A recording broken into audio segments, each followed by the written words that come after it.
Greg Biffle has climbed back in his race car. He's going to go back out in the draft. Now, I spoke to his crew chief, Matt Pusha, and I said, what did you fix? Whoa, he says, well, trouble on the back. Trouble on the back once again. The All 9 the of Ambrose goes around, as does the 1. Jamie McMurray, our reigning champion. Brad Keselowski torn up. Regan Smith in the 51. Both the Kasey Kahne's Penske involved. 24, we're done. And Darrell, I don't know who it was, but somebody changed lines. Yeah, I saw him and moving. there wasn't a hole there. I saw him moving back there. Somebody made a move, and there wasn't anywhere to go. Joey Logano's in it. We're hearing Eric Almirola potentially in this as well.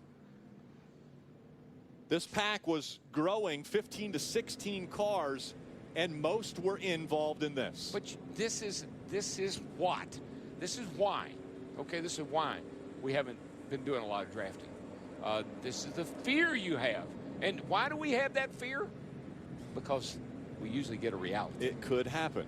It's always on the mind of the drivers and teams that this potentially could happen. Running at those speeds, just as you mentioned, DW, running at almost 200 miles an hour, inches apart. One person makes one little mistake, and this is the result. What did I tell you when this session started? These guys get a little more comfortable. They get a little bit more aggressive. They start to make a little bit more move. They start trying to see where the car will fit into, Larry mentioned, tight hole, but we got in there, and this is what you end up with. Darrell, where do we normally see the big wreck at Daytona? Right there where it happened. Coming off of turn 2.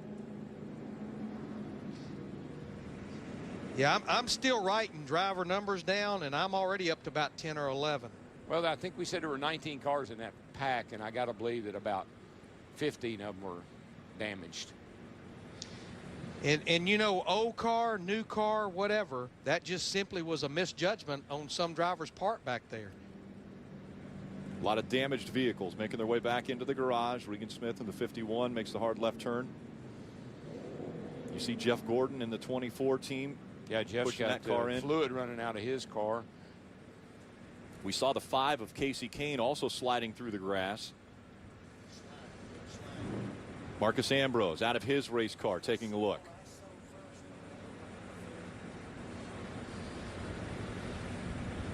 Disappointment on the faces of all the drivers, as though, although they were elated to be able to go out and run with other cars, this is the result of a mistake. There's Kasey Kahne's number 5. They're going to hook that back up to the tow truck and bring it back into the garage. The 14 of Tony Stewart looks like it got through unscathed.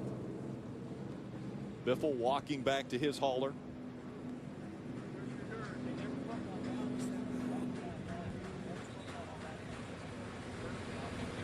Looks like the Stewart Haas 2 cars, the 14 and the 39, not involved.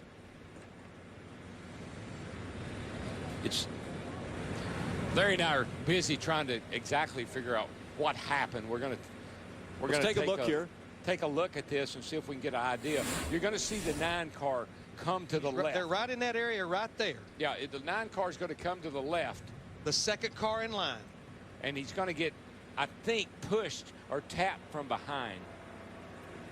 Let's roll it here and see. You're going to see the 9, and here he goes, but right there he gets pushed into by... That's Carl Edwards. Carl Edwards, 99 car. Yeah. And because Marcus Ambrose was second in line, everyone behind him after that happens either checking up or trying to figure out the line through, and that caught up almost everyone. That was a... can we run that one right there? I think that told us more of a tale right there, what we just saw in that replay. I think what I saw was when the 9 started to pull down, the 99 was going to go to the outside and fill the gap, and he clipped him as he goes by. A little tighter view. Wow, look at all these cars. There's the 99. That could have been the 88 that was up there with Dale Jr. I believe it was. They're all black primers It's for the hard to most part. tell. It's hard to tell. We're going to take another look at that wider view of what took place there on the backstretch. Yeah. Here it is. That is Dale Earnhardt Yeah, Jr. It is. And you see what happens. The 9 started to go to the inside, and Junior, I think, was going to go up the outside, and he clipped him in the right rear there and turned him. Yeah, it was Junior. It couldn't. The 99 and the 88, yep. They look exactly the same. Car's getting caught up behind The 9 of Marcus Ambrose sliding across the front. I think what happened there is the 9 went down. Marcus went down to go to the inside, and Junior was going to run the outside and close the gap, and he just caught into the right rear of him. Let's go to the garage and Matt Yocum. Rick, Eric Almirola has driven his wounded Ford back into the garage here. You've had a chance to look at the video. Walk us through what took place for you. I had actually just gotten in the draft about 2 laps before that. We came in and made some adjustments on our Smithfield Ford Fusion, and it was a lot better. So I'm not sure. Marcos, I see my teammate there get hooked. I can't see who that was, but anyways, it's Looked like Dale Earnhardt Jr. Yeah. It's just part of this kind of racing. We're out there in a big pack, and when something goes wrong at the front, we all end up in it. So maybe the bad luck's out of the way before we come back here for Speed Weeks. You know, you never want to tear up race cars. That's no fun. But, you know, the bright side is that the change we made was better, and hopefully we'll get this out of the way, and when we come back down here for Speed Weeks, we won't be in that